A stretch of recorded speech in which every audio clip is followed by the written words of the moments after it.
നിങ്ങളുടെ കയ്യിൽ കിട്ടാവുന്നിടത്തോളം ചവറുകളും വേസ്റ്റുകളും ഒക്കെ പെറുക്കിയെടുത്തോളൂ. നമ്മൾ ഒരു വലിയ അഗ്നികുണ്ഡം ഉണ്ടാക്കാൻ പോവുകയാണ്. അഗ്നി കൊടുക്കുക. അതിൽ നിന്നും തീനാളങ്ങൾ മുകളിലേക്ക് ഉയർന്നു വരുന്നത് നിങ്ങൾ കണ്ടില്ലേ? തീ മാത്രമാണോ അവിടെ ഉള്ളത്? അല്ല, അതിൻ്റെ ഒപ്പം തന്നെ ശക്തമായിട്ടുള്ള പുകയും വരുന്നുണ്ട്. ആ പുക നിങ്ങൾക്ക് കൈകൊണ്ട് എടുക്കാൻ സാധിക്കുന്നുണ്ടോ? വായുവിലൂടെ ഇങ്ങനെ പറന്നു പറന്നു പോകുന്ന ആ പുകയെ നിങ്ങളുടെ കയ്യിൽ നിങ്ങൾക്ക് ഒതുക്കാൻ സാധിക്കുന്നുണ്ടോ? വെറുതെ ഇങ്ങനെ കൈകൊണ്ട് പിടിച്ചിട്ട് കാര്യമില്ല, അത് നിങ്ങളുടെ കയ്യിൽ തന്നെ ഇരിക്കണം. ഒരു കല്ല് എങ്ങനെയാണോ നമ്മൾ കയ്യിൽ മുറുക്കി പിടിക്കുന്നത്, അതുപോലെ നമുക്കതിനെ പിടിക്കാൻ സാധിക്കണം. കേൾക്കുമ്പോൾ ഒരു മാജിക് ട്രിക്ക് പോലൊക്കെ തോന്നിക്കും. പക്ഷേ ശാസ്ത്രത്തിൻ്റെ ഭാഷയിൽ ഇതൊരു മാജിക് ട്രിക്കേ അല്ല, ഇത് യാഥാർത്ഥ്യമാണ്. നിങ്ങൾക്കങ്ങനെ പിടിക്കാൻ സാധിക്കും. പറഞ്ഞു വരുന്നത് ലോകത്തിലെ ഏറ്റവും ലൈറ്റ് വെയ്റ്റഡ് ആയിട്ടുള്ള ഒരു സോളിഡ് വസ്തുവിനെക്കുറിച്ച്, ഒരു ഖരരൂപത്തിലുള്ള വസ്തുവിനെക്കുറിച്ചാണ്, എയറോജെല്ലിനെ കുറിച്ചാണ്. അത് വളരെ വളരെ ലൈറ്റാണ്. നിങ്ങൾ കണ്ണടച്ചുകൊണ്ട് ആ വസ്തുവിനെ എടുത്തു കഴിഞ്ഞാൽ നിങ്ങൾ അങ്ങനൊരു വസ്തുവിനെ എടുക്കുന്നതായിട്ട് പോലും നിങ്ങൾക്ക് ഫീൽ ചെയ്യില്ല. കാരണം അതിൻ്റെ ഭാരം നിങ്ങൾക്ക് തിരിച്ചറിയാൻ പോലും സാധിക്കില്ല. അതിൻ്റെ ഉള്ളിൽ ബഹുഭൂരിപക്ഷവും ശൂന്യത മാത്രമാണ്. കൃത്യമായി പറഞ്ഞാൽ അതിൻ്റെ ഉള്ളിൽ 99.8% ശൂന്യതയാണ്. ബാക്കി അവശേഷിക്കുന്നത് ചില ആറ്റംസും മോളിക്യൂൾസും മാത്രം.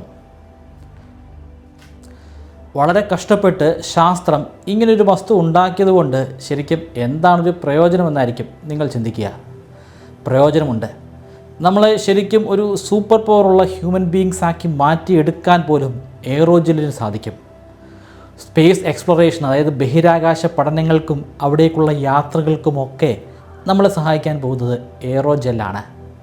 വളരെ വിശദമായി എങ്ങനെയാണ് ഈ എയറോജെൽ പ്രവർത്തിക്കുന്നതെന്നും എങ്ങനെയാണ് ചരിത്രത്തിൽ ആദ്യമായി ഇത് നമ്മൾ നിർമ്മിച്ചതെന്നും നമുക്കൊന്ന് പരിശോധിച്ച് നോക്കാം.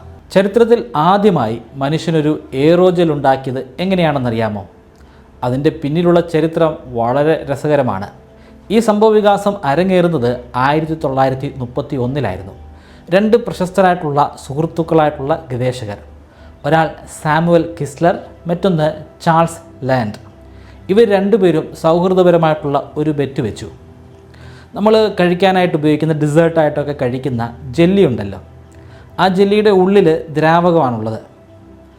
ഈ ദ്രാവകവുമായി ബന്ധപ്പെട്ടിട്ടാണ് രണ്ടുപേരും ബെറ്റ് വയ്ക്കുന്നത്.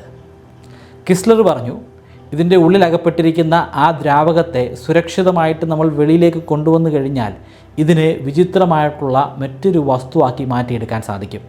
അതായത് ആ ജെല്ലിയുടെ പുറം ഭാഗമെല്ലാം, ആ പുറന്തോടെല്ലാം അതേപടി തന്നെ ഉണ്ട്, പക്ഷേ അതിൻ്റെ ഉള്ളിൽ ദ്രാവകമില്ല. അതിൻ്റെ ഉള്ളിലുള്ളത് വായു മാത്രമാണ്. അപ്പോൾ ലാൻഡ് പറഞ്ഞു, അത് അസാധ്യമായിട്ടുള്ളൊരു കാര്യമാണ്, അങ്ങനെ നമ്മളെ കൊണ്ട് സാധിക്കത്തില്ല. ഇതിൻ്റെ പുറംപാളി എന്ന് പറയുന്നത് വളരെ വളരെ ഡെലിക്കേറ്റാണ്. നമ്മൾ എന്തെങ്കിലും ഒരു ചെറിയ പ്രോസസ്സിലൂടെ അതിനെ കടത്തി വിട്ട് കഴിഞ്ഞാൽ അത് തകർന്നു പോകും. ഇനിയിപ്പോൾ അതിൻ്റെ ഉള്ളിലുള്ള ഈ ദ്രാവകത്തെ നമ്മൾ കംപ്ലീറ്റ്ലി റിമൂവ് ചെയ്ത് കഴിഞ്ഞാൽ ഇതങ്ങ് ഒട്ടിപ്പോകും. അതായത് നമുക്ക് അങ്ങനെ ഒരു സ്കെലിട്ടൺ ഉണ്ടാക്കിയെടുക്കാൻ സാധിക്കില്ല. അതിൻ്റെ ഉള്ളിൽ നമുക്ക് വായുവിനെ സ്റ്റക്ക് ചെയ്ത് വെക്കാനും സാധിക്കില്ല. ഈ ബെറ്റിൽ വിജയിച്ചത് കിസ്ലറായിരുന്നു. അതിവിദഗ്ധമായി അതിൻ്റെ ഉള്ളിൽ അകപ്പെട്ടിരുന്ന ദ്രാവകത്തെ അദ്ദേഹം വെളിയിലേക്ക് കൊണ്ടുവന്നു. ചുമ്മാ കുറച്ച് ചൂട് കൊടുത്തു കഴിഞ്ഞാൽ അതിൻ്റെ ഉള്ളിലുള്ള ദ്രാവകം ബാഷ്പീകരിച്ചു പോകും, പക്ഷേ ഈ ജെല്ലി അങ്ങ് ഒട്ടിപ്പോകും. അതായത് അതിൻ്റെ ഉള്ളിൽ വായു ട്രാപ്പായിട്ട് നിൽക്കില്ല. അതിനുവേണ്ടി കിസ്ലർ അതിവിദഗ്ധമായിട്ടുള്ളൊരു തന്ത്രം ഉപയോഗിച്ചു. അദ്ദേഹം പതിയെ പതിയെ അതിൻ്റെ ഉള്ളിലുണ്ടായിരുന്ന ദ്രാവകത്തെ നീക്കം ചെയ്ത് അതിനു പകരം അവിടെ ആൽക്കഹോൾ കൊണ്ട് നിറച്ചു. അതിനുശേഷം അതിന് അല്പം ചൂട് കൊടുത്തു. അതിന് ചൂട് കൊടുത്തിട്ട് അതിൻ്റെ ഉള്ളിലുണ്ടായിരുന്ന ആൽക്കഹോളിനെ ഒരു സൂപ്പർ ക്രിട്ടിക്കൽ സ്റ്റേറ്റിലേക്ക് മാറ്റി. ഒരു ദ്രാവകം സൂപ്പർ ക്രിട്ടിക്കൽ സ്റ്റേറ്റിലെത്തിക്കഴിഞ്ഞാൽ അതിനെ നമുക്ക് ദ്രാവകമെന്ന് പറയാൻ സാധിക്കത്തില്ല, അതിനെ വാതകമെന്നും പറയാൻ സാധിക്കില്ല. ദ്രാവകവും വാതകവും അടങ്ങിയിരിക്കുന്ന ഒരു പ്രത്യേക സ്റ്റേറ്റാണ്. ആ സ്റ്റേറ്റിലെത്തിക്കഴിഞ്ഞതിന് ശേഷം അദ്ദേഹം പതിയെ ആ ജെല്ലിയുടെ അകത്തുണ്ടായിരുന്ന പ്രഷർ ഒന്ന് കുറച്ചു. ആ പ്രഷർ ഒന്ന് കുറച്ചപ്പോഴേക്കും അതിൻ്റെ ഉള്ളിൽ ട്രാപ്ഡായിരുന്ന ആ ദ്രാവകം വെളിയിലേക്ക് വന്നു. പക്ഷേ അതിൻ്റെ ഉള്ളിലുണ്ടായിരുന്ന വാതകം അത് അതേപടി തന്നെ അവിടെ നിന്നു. ഉള്ളിൽ വാതകം ഉള്ളത് കൊണ്ട് തന്നെ ജെല്ലി അങ്ങ് ഒട്ടിപ്പോയില്ല. അതായത് ഒരു കല്ല് പോലെ നമ്മളുടെ കയ്യിൽ നമുക്ക് പിടിക്കാൻ സാധിക്കുന്ന ഒരു ഖരരൂപത്തിലുള്ള അല്ലെങ്കിൽ സോളിഡ് സ്റ്റേറ്റുള്ള വസ്തുവാക്കി അതിനെ മാറ്റിയെടുത്തു. എയറോജെല്ലിൻ്റെ ഏറ്റവും വലിയ സവിശേഷത എന്താണെന്നറിയാമോ? മനുഷ്യൻ ഇന്നേ വരെ നിർമ്മിച്ചിട്ടുള്ളതിൽ വെച്ച് ഏറ്റവും മികച്ച ഒരു തെർമൽ ഷീൽഡാണിത്. എയറോജെല്ല് കൊണ്ട് ഒരു വലിയ ചേംബർ ഉണ്ടാക്കിയെന്ന് കരുതുക. ആ ചേംബറിൻ്റെ ഉള്ളിൽ നമുക്ക് എന്ത് വേണമെങ്കിലും വെക്കാം. വെളിയിൽ നിന്ന് നമ്മൾ ശക്തമായിട്ടുള്ള ഒരു ചൂട് കൊടുക്കുന്നു. ഉള്ളിൽ ആ ചൂടെത്തത്തേയില്ല, അല്ലെങ്കിൽ അതിൻ്റെ ഉള്ളിൽ ചൂടുണ്ട്. ആ ഉള്ളിൽ ഉള്ള ചൂട് അതിൻ്റെ വെളിയിലേക്ക് പോകില്ല. ഇത് രണ്ടിനും ഇടയിൽ ഒരു തെർമൽ ഇൻസുലേറ്ററായിട്ട് ഇത് പ്രവർത്തിക്കും. ഇതിനേക്കാൾ മികച്ചൊരു ഇൻസുലേറ്ററിനെ നമുക്ക് കണ്ടെത്താൻ ഒരിക്കലും സാധിക്കില്ല. എങ്ങനെയാണ് ഇതൊരു തെർമൽ ഇൻസുലേറ്ററായിട്ട് വർക്ക് ചെയ്യുന്നത്? ഇതിൻ്റെ ഉള്ളിൽ വാതകമുണ്ടെന്ന് ഞാൻ പറഞ്ഞല്ലോ. ഈ വാതകം അതിൻ്റെ ഉള്ളിൽ ട്രാപ്ഡായിട്ട് കിടക്കുന്നത് വളരെ വളരെ നേർത്ത സുഷിരങ്ങളുടെ ഉള്ളിലായിട്ടാണ്. അത്രയും നേർത്ത സുഷിരങ്ങളുടെ ഉള്ളിലായതുകൊണ്ട് തന്നെ ഈ വാതകത്തിന് അങ്ങനെ അങ്ങോട്ടും ഇങ്ങോട്ടും ഒന്നും സഞ്ചരിക്കാൻ സാധിക്കില്ല. ചൂടെങ്ങനെയാണ് പ്രൊപ്പഗേറ്റ് ചെയ്യുന്നത്? നല്ല ചൂടുള്ള വസ്തുവിൽ അടങ്ങിയിരിക്കുന്ന, അല്ലെങ്കിൽ ചൂടുള്ള ഒരു വാതകത്തിൽ അടങ്ങിയിരിക്കുന്ന മോളിക്യൂൾസ് പരസ്പരം ശക്തമായിട്ട് ഇടിക്കുകയും വൈബ്രേറ്റ് ചെയ്തുകൊണ്ടേയിരിക്കും. വൈബ്രേഷനാണ് ശരിക്കും പറഞ്ഞാൽ താപനില. വൈബ്രേഷൻ വളരെ വളരെ കൂടുതലാണെങ്കിൽ അവിടുത്തെ താപനില വളരെ വളരെ കൂടുതലായിരിക്കും. വൈബ്രേഷൻ വളരെ വളരെ കുറവാണെങ്കിൽ താപനില വളരെ വളരെ കുറവായിരിക്കും. അത് ഒട്ടും തന്നെ ചലിക്കുന്നില്ല, പൂർണ്ണമായിട്ടും നിശ്ചലമാണെങ്കിൽ അതിൻ്റെ അർത്ഥം അത് അബ്സല്യൂട്ട് സീറോ ടെമ്പറേച്ചർ ആണെന്നാണ്. പക്ഷേ ശാസ്ത്രീയമായിട്ട് നമുക്ക് അങ്ങനൊരു താപനില ഉണ്ടാക്കിയെടുക്കാൻ സാധിക്കില്ല. അത് ഐഡിയൽ ആയിട്ടുള്ളൊരു ടെമ്പറേച്ചറാണ്. പ്രപഞ്ചത്തിൻ്റെ ഒരു കോണിലും അത്രയും കുറഞ്ഞ 0 കെൽവിനിലുള്ള ഒരു താപനില നമുക്ക് കണ്ടെടുക്കാൻ സാധിക്കില്ല.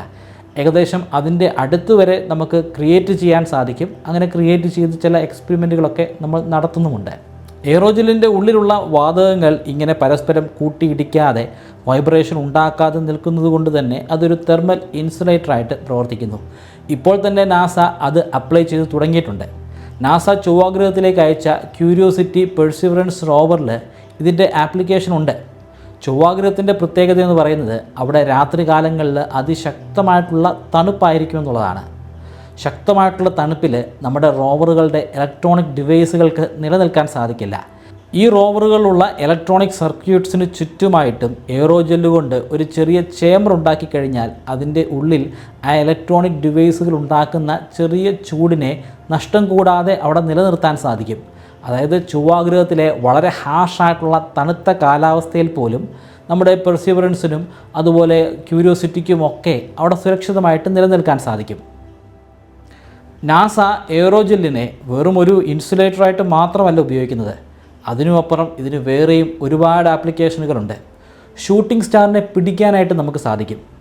വളരെ ഫേമസ് ആയിട്ടുള്ള സ്റ്റാർഡിസ്റ്റ് മിഷൻ, ആ മിഷനിലൂടെ ഏകദേശം 1 സെക്കൻഡിൽ 6 മീറ്റർ വേഗതയിൽ സഞ്ചരിക്കുന്ന കോമറ്റ് അല്ലെങ്കിൽ വാൽ നക്ഷത്രം, ആ വാൽ നക്ഷത്രത്തിൻ്റെ പിന്നാലെ വരുന്ന ആ നേർത്ത പൊടിപടലങ്ങൾ, ആ പൊടിപടലങ്ങളെ പിടിക്കാനായിട്ടുള്ള ഒരു ശ്രമം നാസയുടെ ഭാഗത്തുനിന്നും ഉണ്ടായിരുന്നു.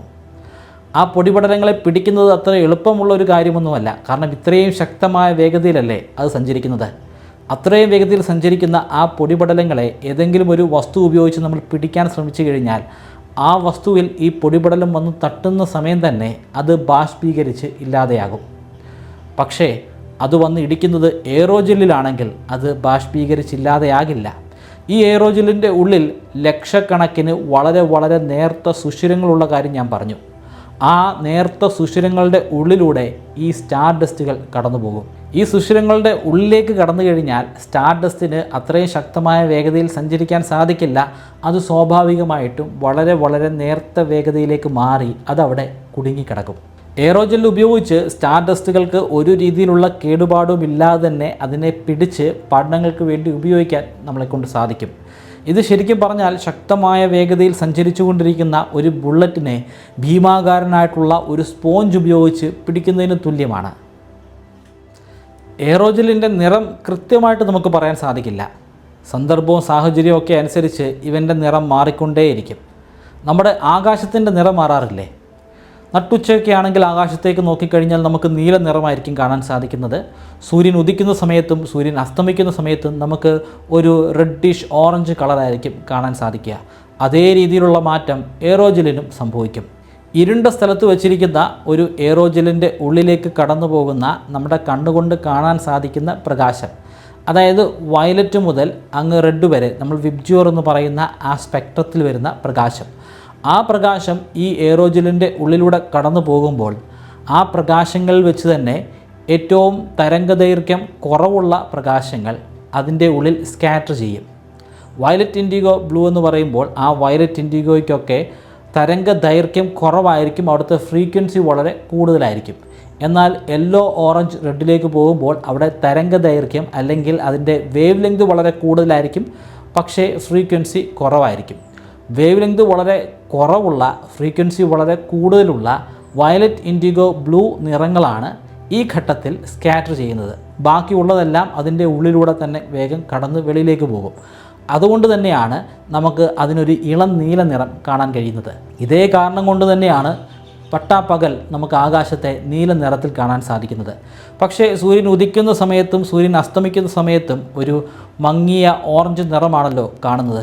അതിൻ്റെ കാരണം സൂര്യൻ്റെ പ്രകാശം കൂടുതൽ ദൂരത്തിൽ സഞ്ചരിച്ച് പോയി കഴിഞ്ഞിരിക്കുന്നു. അതുകൊണ്ട് തന്നെ നേരത്തെ തന്നെ വയലറ്റ് ഇൻഡിഗോ ബ്ലൂ ഗ്രീനൊക്കെ അവിടെ വെച്ച് തന്നെ ഇല്ലാതെയായി. പക്ഷേ യെല്ലോ ഓറഞ്ച് റെഡ് ഇല്ലാതെയാകുന്നില്ല. അതിന് കൂടുതൽ നേരം അല്ലെങ്കിൽ കൂടുതൽ സമയം നിലനിൽക്കാൻ സാധിക്കും. അതുകൂടെ കഴിഞ്ഞിട്ട് മാത്രമാണ് അത് സ്കാറ്റർ ചെയ്ത് പോകുന്നത്. അങ്ങനെ സ്കാറ്റർ ചെയ്ത് പോകുന്നതുകൊണ്ട് നമുക്ക് സന്ധ്യാസമയങ്ങളിലും സൂര്യൻ ഉദിക്കുന്ന സമയത്തും ഒരു റെഡിഷ് ഓറഞ്ച് നിറത്തിൽ കാണാൻ സാധിക്കും. ഇതുതന്നെയാണ് എയറോജെല്ലിനെ നമ്മൾ ആകാശത്തേക്ക് തുറസായ സ്ഥലത്ത് ഉയർത്തി വയ്ക്കുമ്പോൾ അതിൻ്റെ നിറം ഓറഞ്ച് റെഡിഷ് നിറമായിട്ട് കാണുന്നത്. എയറോജെല്ലിൻ്റെ സ്വഭാവ സവിശേഷതകളെക്കുറിച്ചൊക്കെ മനസ്സിലാക്കിയപ്പോൾ നിങ്ങൾക്കൊരു സംശയം തോന്നിക്കാണും. എന്തുകൊണ്ട് AC-ക്ക് പകരം നമുക്ക് എയറോജെല്ലിനെ ഉപയോഗിച്ചുകൂടാ? ശക്തമായിട്ടുള്ള ചൂടിൽ നിന്ന് നമ്മുടെ വീടിനെ നമുക്ക് സംരക്ഷിക്കാൻ സാധിക്കുമല്ലോ. പിന്നെ വിദേശ രാജ്യങ്ങളിലൊക്കെ കോട്ട് ധരിക്കുമല്ലോ, വലിയ വലിയ കട്ടിയുള്ള ഭാരമുള്ള കോട്ടുകൾ. ആ കോട്ടുകളുടെ ഉള്ളിലും നമുക്ക് ഇതുപോലെയുള്ള എയറോജെല്ലുകൾ കൊണ്ടുവച്ചാൽ മതിയല്ലോ. എയറോജെല്ലിന് ഒരുപാട് ഭാരത്തെ വഹിക്കാൻ സാധിക്കും, പക്ഷേ അത് പെട്ടെന്ന് തന്നെ തകർന്നു പോകും. അതൊന്ന് ബെൻഡായി കഴിഞ്ഞാൽ, ഒന്ന് സ്ക്വീസ് ആയിക്കഴിഞ്ഞാൽ അത് തകർന്നു പോകും. മാത്രമല്ല ഇതിൽ വെള്ളം വീണാലും പ്രശ്നമാണ്. വെള്ളം വീണാൽ പിന്നെ അതൊരു എയറോജെല്ലാണെന്ന് പോലും പറയാൻ സാധിക്കില്ല. അതുകൊണ്ട് തന്നെ നമുക്ക് വീടിന് ചുറ്റുമുള്ള ഒരു ചേംബറായിട്ടോ അതുമല്ലെങ്കിൽ നമ്മൾ ധരിക്കുന്ന കോട്ടിൻ്റെ ഒരു ഭാഗമായിട്ടോ ഒന്നും ഉപയോഗിക്കാൻ സാധിക്കില്ല. നിലവിലുള്ള സാഹചര്യത്തെക്കുറിച്ചാണ് ഞാൻ പറഞ്ഞുകൊണ്ടിരിക്കുന്നത്. ഒരു പക്ഷേ ഭാവിയിൽ അതൊക്കെ നമ്മളെക്കൊണ്ട് സാധിച്ചേക്കും. അതുമായി ബന്ധപ്പെട്ട് ഒരുപാട് പഠനങ്ങളൊക്കെ നടക്കുന്നുണ്ട്. അങ്ങനെയാണെങ്കിൽ ഒരു പക്ഷേ നമ്മുടെ AC-യെ പോലും കംപ്ലീറ്റ്ലി റീപ്ലേസ് ചെയ്യാൻ ഈ എയറോജെല്ലിന് സാധിക്കും. നിലവിൽ എയറോജെൽ ഉണ്ടാക്കുന്നത് അത്ര എളുപ്പമുള്ള ഒരു പ്രോസസ്സൊന്നുമല്ല. അതുകൊണ്ട് തന്നെ ഇതൊരല്പം കോസ്റ്റ്ലിയുമാണ്. പക്ഷേ അതൊക്കെ ഇപ്പോഴത്തെ സാഹചര്യം മാത്രമാണ്. വരാൻ പോകുന്ന വർഷങ്ങളിൽ വലിയ മാറ്റങ്ങൾ സംഭവിക്കുമെന്ന് നമുക്ക് പ്രതീക്ഷിക്കാം. കാര്യമായിട്ട് വൈദ്യുതി ചെലവൊന്നുമില്ലാത്ത സുരക്ഷിതമായിട്ടുള്ള ഒരു തെർമൽ ഇൻസുലേറ്ററായിട്ട് നമ്മുടെ വീടിന് ചുറ്റുമായിട്ട് ഇവനെ ഒരു പക്ഷേ ഉപയോഗിക്കാൻ സാധിച്ചേക്കാം. നിങ്ങൾക്ക് ഞാനൊരു 25 മെമ്മറി ട്രിക്കുകൾ പറഞ്ഞുതരാം. ആ മെമ്മറി ട്രിക്കുകൾ ഉപയോഗിച്ച് എത്ര കടുകട്ടിയായിട്ടുള്ള വിഷയങ്ങളും വളരെ ഈസി ആയിട്ട് പഠിക്കാനും ദീർഘനാളത്തേക്ക് നിങ്ങളുടെ ഓർമ്മശക്തിയിൽ സൂക്ഷിച്ചു വയ്ക്കാനും സാധിക്കും. ഈ 25 മെമ്മറി ട്രിക്കുകൾ ഒരു കോഴ്സിൻ്റെ രൂപത്തിൽ ബ്രൈറ്റ് കെയർലൈറ്റിൻ്റെ വെബ്സൈറ്റിലും അതുപോലെ മൊബൈൽ ആപ്ലിക്കേഷനിലും ഇപ്പോൾ ലഭ്യമാണ്. 3000 രൂപയാണ് ഈ കോഴ്സിൻ്റെ റേറ്റ്. എന്നാൽ നിങ്ങൾ ഇപ്പോൾ രജിസ്റ്റർ ചെയ്യുകയാണെങ്കിൽ 20% ഡിസ്കൗണ്ട് ലഭിക്കുന്നതാണ്.